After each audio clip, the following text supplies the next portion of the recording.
First Facebook Live event here at the Latino Center for Leadership Development, where we want to talk to you and talk with a former Latino Center for Leadership Development Leadership Academy alumni to let you know a little bit more about what we are doing at the Latino Center for Leadership Development, but most importantly, what we're doing in our Leadership Academy.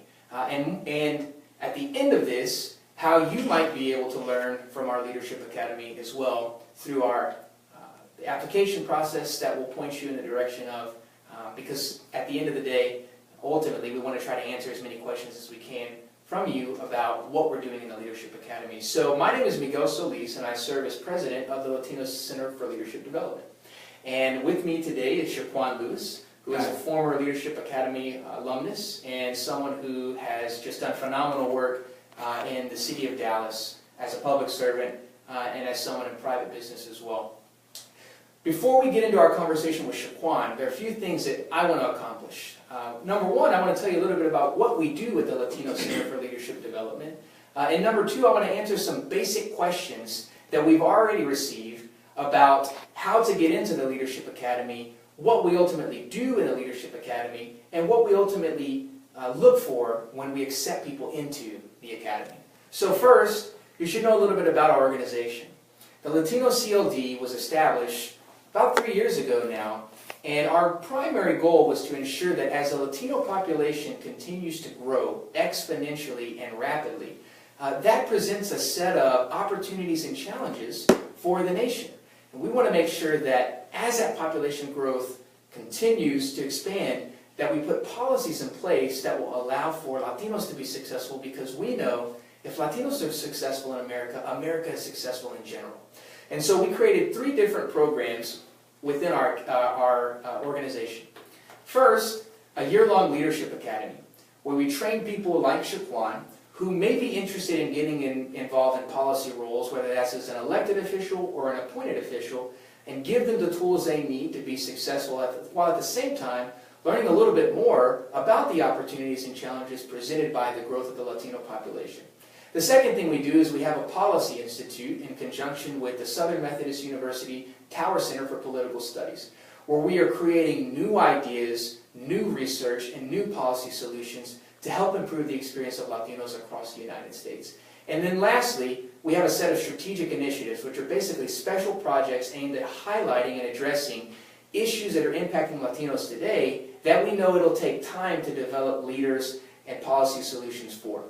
So that's basically what we do at the Latino CLD. Today, we're going to talk to you about the Leadership Academy. It's a year-long academy where we take people from the ages of 25 to 40 who are interested in becoming public officials and want to address issues through policy, and we teach them how to do that. We have done this now for 2 years, 2 classes, and we are actively searching for our 3rd class. And our application process opened up this past Monday, and it'll end on June the 16th at 11:59 Central Time. To apply to our academy, you can go to latinocld.com/application. So here are a few questions that we've already received about the academy. Is this academy only for Latinos? The answer to that question is no. We are focused on ensuring that people from all walks of life understand the growth of the Latino population and the challenges that presents from a policy standpoint, and as best as we can, work with everybody to ensure that we can address this issue. How much does the academy cost? The academy is free. We cover your travel, we cover the curriculum, we cover your stay, so it's on our dime. Do I have to run for office after completing the academy? There is no need for you to feel like you have to run for office after our academy. That's not what we screen for when we accept applicants. But we do think that by the end of this, you will have an interest in wanting to serve your community, whether that's being an elected official or an appointed official. And if you choose to ultimately make that decision, as best as we can, we aim to try to support you. Is attendance required at all seminars throughout the academy? The answer to that is yes. So we meet 4 times a year, once in the fall, once in the winter, once in the spring, and once in the summer. And then we offer an optional international trip in July. Because we are paying for all of this, we do expect all attendees all Academy Fellows to attend every single seminar. Where do the seminars take place? To date, the seminars have mostly taken place in the Dallas-Fort Worth area. However, this past Leadership Academy class has also met in Austin, Texas as well. And as our organization grows, we will have these seminars all across the U.S. Do you have to be from Texas to be a part of the Academy? The answer to that's no. We've had people from Texas, but also people in multiple cities within Texas, but also people from Kansas, from Illinois, from the D.C. metro area, and other cities and states as well. Is there an age requirement? The answer to that is no, there is no age requirement, but we generally are looking for people from the ages of 25 to 40 because we want to make sure that we have established professionals who have the time, who can balance the time of private practice and potentially serving in a public capacity. If I decide to run, will the Latino Center for Leadership Development manage my campaign? The answer to that is no. Once someone ultimately decides to run, we try as best as we can to put them in contact with people that might be able to run campaigns.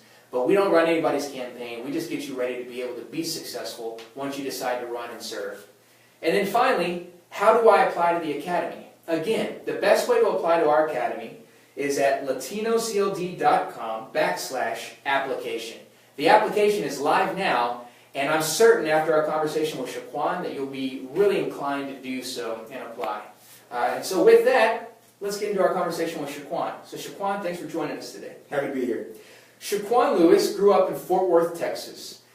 He attended Howard University. He was Phi Beta Kappa graduate there. Later on, he would go to study at Harvard Law School and graduate from Harvard Law. He's been a practicing attorney at Baker Botts LLP, and now he currently serves as director and counsel at Pizza Hut. So Chequan really is the ideal type of person that we look for when we are selecting our class of fellows. So Chequan, tell us a bit about why you ultimately decided to apply for the Latino Center for Leadership Development Leadership Academy. Certainly. So I decided to apply for a few different reasons. You know, I had the opportunity to be a part of different leadership opportunities, leadership things aimed at lawyers, leadership things aimed at people based upon geographical preference, but this seemed to be an opportunity, Miguel, to explore the concepts and topics and research that informed a particular aspect of the community that's a part of what I live in. And I wanted to do that in a way that allowed me to affiliate myself with like-minded professionals and, most importantly, give myself an opportunity to learn some things that I didn't know how to do. When I took a step back and actually looked at the ambition of LCLD, I realized that it went beyond some of the typical things you hear with these professional development opportunities. It was about getting you situated in how you can lead in a community context, how you can lead in a formal political context, how you can lead in just the context of a public servant. And for me, still trying to figure out which route I wanted to go in life, it made a whole heck of a lot of sense to be affiliated with an organization that would give me an opportunity to look at those different paths and ways to make a contribution. That's awesome. You know, one of the questions that our subscribers asked earlier in the day was the idea of, do I have to be Latino to be a part of the Leadership Academy? It's a common misperception of the work that we do is that you have to be Latino to join our academy. You're an example where that's actually not the case. So can you talk to us a little bit about your experience in the academy as an African American? Yeah, absolutely. Well, it was every bit as enriching as I hoped it would be. And I'll tell you the truth, I had that question at first myself because when I look at the title, I don't see my identity in there. Sure. But as someone that lives in southern Dallas, and in Oak Cliff in particular, every day I'm exposed to one distinct reality, which is that historically marginalized people who typically happen to be black and brown have issues that intersect in so many critical ways. And what I wanted to do is get out of this conversation that I think that a lot of our forebears have had, which is if you're black, you can't speak to brown issues. If you're brown, you can't speak to black issues. If we're going to do something in the 21st century that solves these problems that affect us all, we had better figure out ways to work together. And so what I wanted to do from a substantive and also from just a gesture standpoint was to actually reach across, get involved in a group, and understand what the challenges are that may be unique to the Latino community that may also intersect with the black community. And then understanding realistically that as you guys taught us in our very first session, that Latino issues affect America writ large. And as someone who's invested and interested in improving the American democratic project, I'd be a fool to not try to expose myself to ways that I can understand these issues that affect that particular community. So when you ask me in the final analysis what it was like as a black person in Latino CLD, I'd say that I hope that I was able to contribute some unique perspectives because I was one of 2 black people in my class, but I took a whole heck of a lot more out of it, I imagine, because I got a chance to learn a lot and make a lot of great friends. That's awesome. And you started to allude a little bit, Chequan, to what you actually learned while you were in the academy. Many of our viewers right now that are watching are people that are likely thinking about applying or want to learn a little bit more about what the actual experience is like. So can you talk to us a little bit about what are the things that you learned, what are the things that you studied, who were some of the speakers that you may have heard from? I'll answer as much as I can, and if I miss something, just ask me again and I'll come back and bring it up.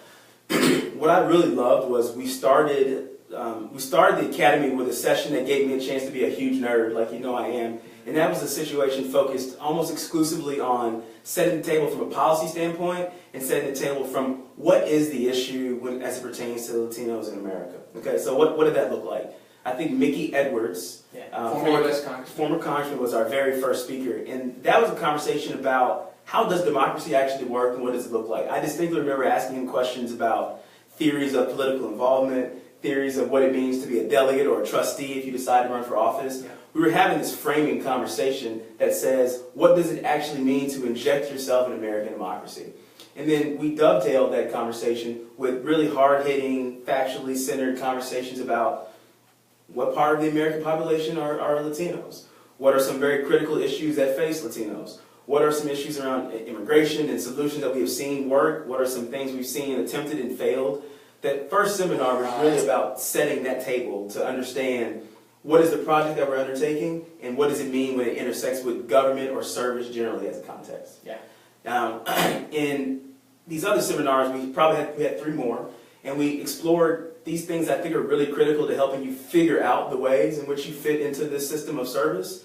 And I'll say here, just to hang this banner, we recognize that running for elected office, like you've done, is one option. Being appointed is another option. And then sometimes being a really involved citizen is a third option. And so all the seminars spoke to those different paths. But we spent some time actually understanding the need for leadership.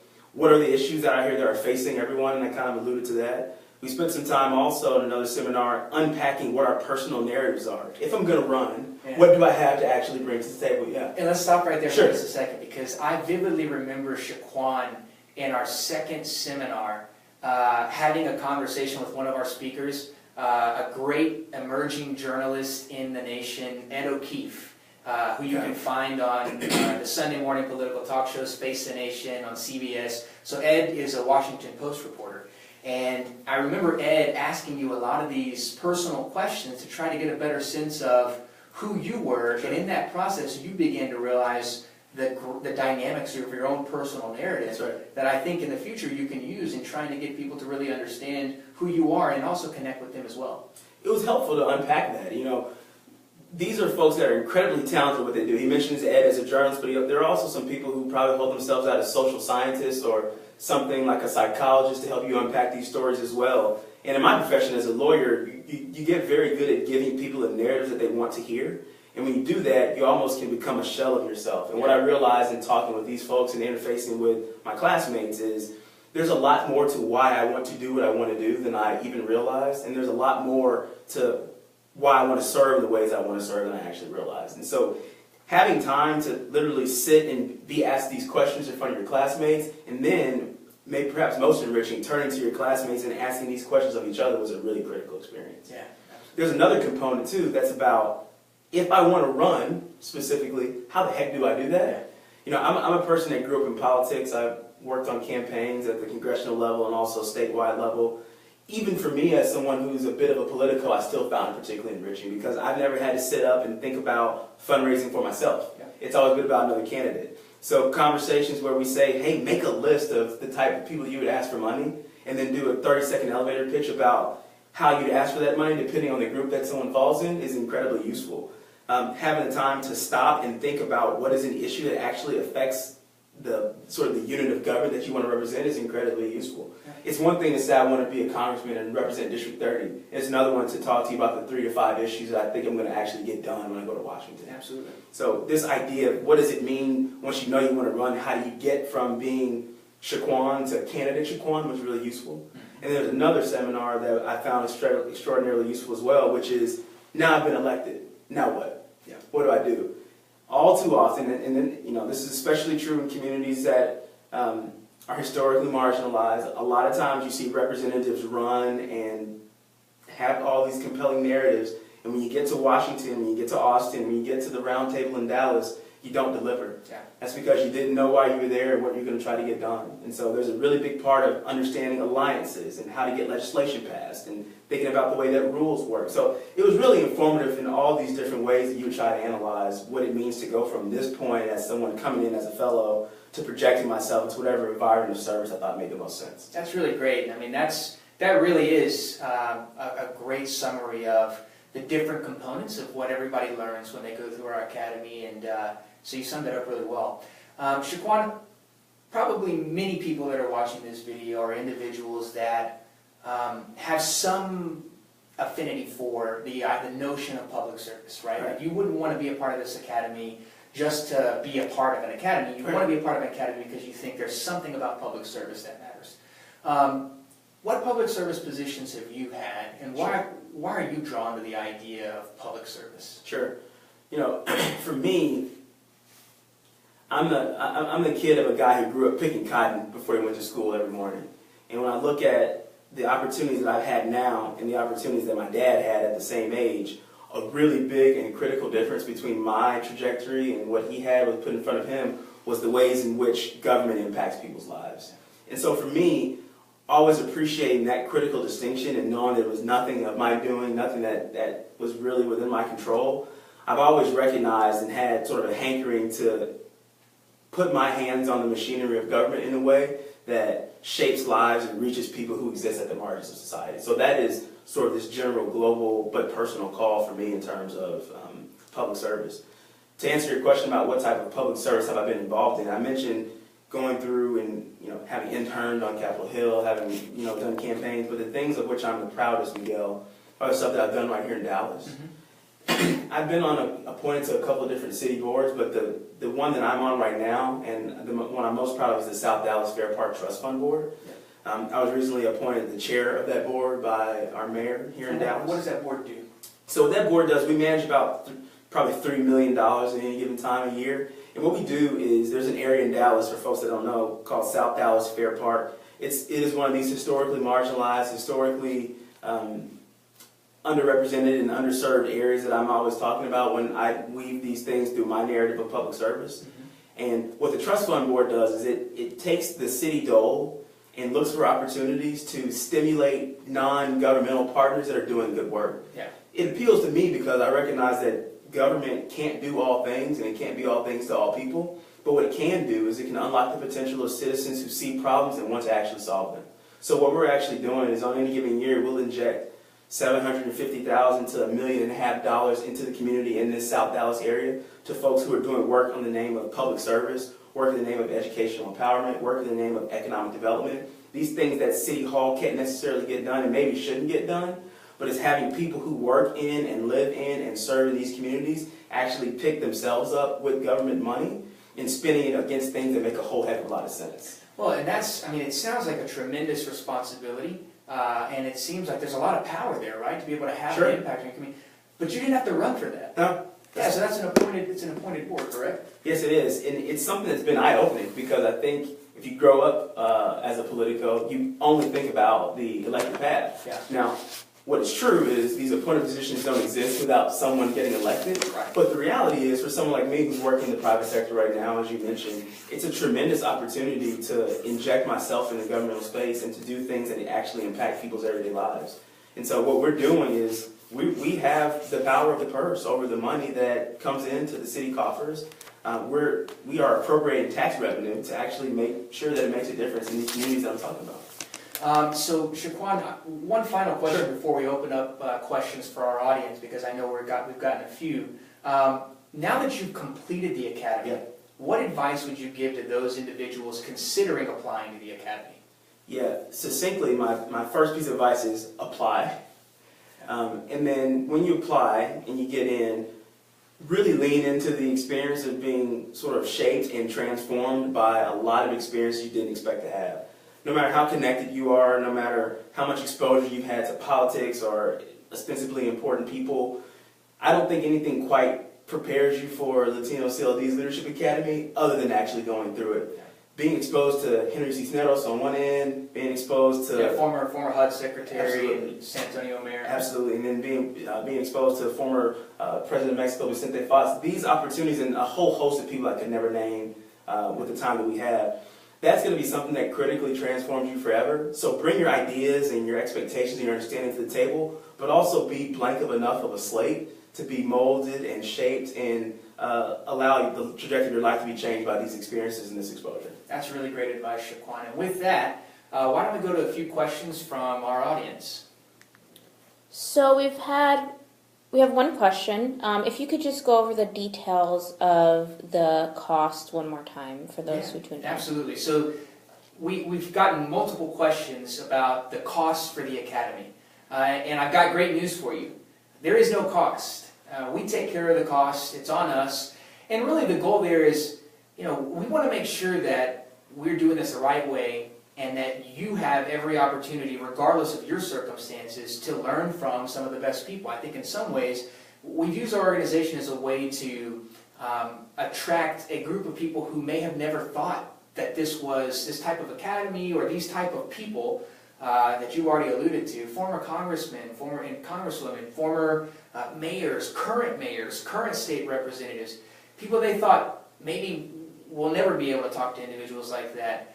We want to make sure you can. And so the Academy comes at no cost whatsoever, and we're happy to have the support of our founder, George Valdor, who has been someone who has contributed to the Academy.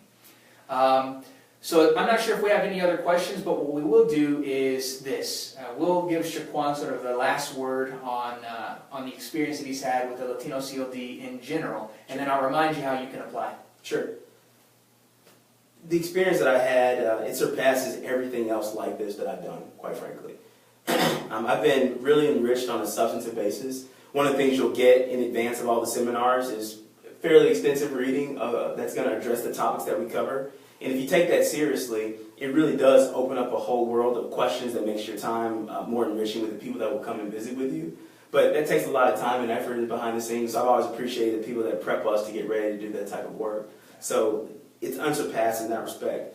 In terms of the camaraderie and the peers that I've been exposed to, that's been something that dramatically outpaced my expectations as well. And my expectations were actually high.